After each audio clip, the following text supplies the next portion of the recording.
Hello, David Coate here. The subject area that I'd like to get into today is related to the Akai MPC Key 61. I've done a couple of other videos on this keyboard, but the specific subject area is kind of a strange one. It's on the area of writer's block. I'm a songwriter and mainly a singer, but you end up playing many instruments usually if you run a recording studio, so I do that as well.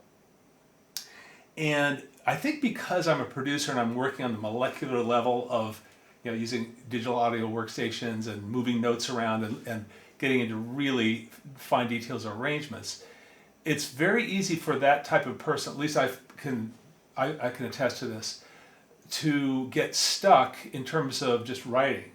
And so over the years I found that a lot of writing occurs from working out some cool guitar riff or some keyboard line or something like that, and then ultimately that builds into a real song with vocals and such. So it's interesting.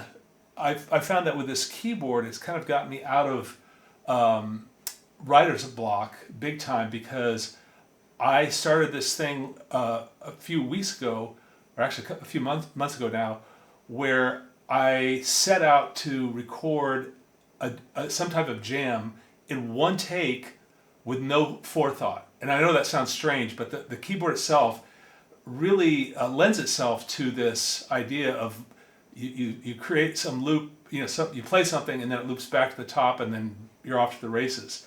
Now, in creating something without thinking, it's almost like a stream of consciousness approach, if you will. A lot of the things I've come up with every day it's just junk, but there's a surprising number of things which are pretty cool, and I'm interested in the MPC community feedback on some of these things, just to see if you like if you think some of this music is worth pursuing, and again, it's just been so wonderful for me just to get out of these things that kind of get us stuck as musicians and really have a ton of fun and not really think too much about what you're doing. Here's the first thing I came up with. Well, it's not necessarily the first. This is not the first thing I came up with, but it's probably within a few days of trying this new approach. And here we go. So I'm just going to play this.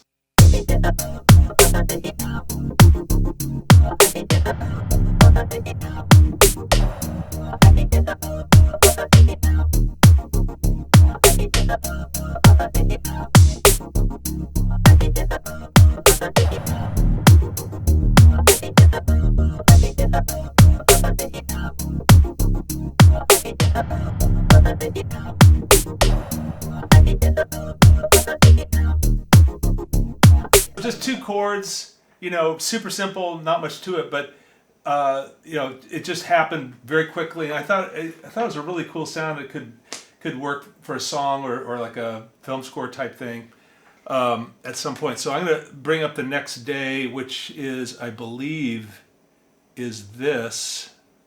Let's try this. Let's see what this is. It's loading up. See what this is.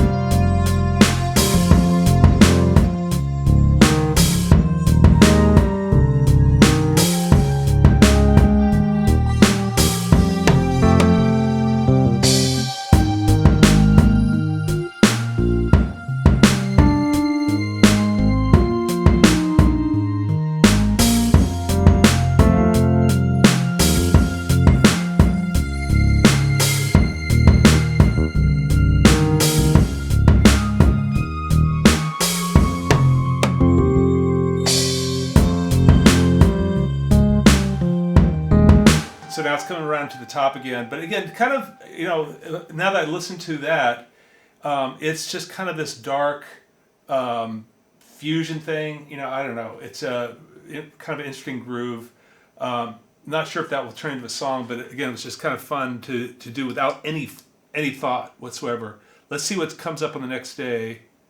This is a few days later, I guess. I'm trying to do one of these a day without any planning, just for total fun. See what this is.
Again, looping back to the top. That one sounds like I developed it a little bit further than some of the other ones, and added the B3 solo, just jammed over it. And this, again, this is such a great jamming tool. So you develop this rhythm section, and then you're off to the races. Playing all these B3 parts or piano parts, soloing, right hand soloing, and that kind of stuff. So it's a great chops building kind of thing. I think I'm going to just call it a day on this video, but I'm really curious about what you think. I'm kind of laying it all out there, with all the errors and just lo-fi, low production, and not much forethought. But just let me know what you think of this. It's kind of crazy. Take care.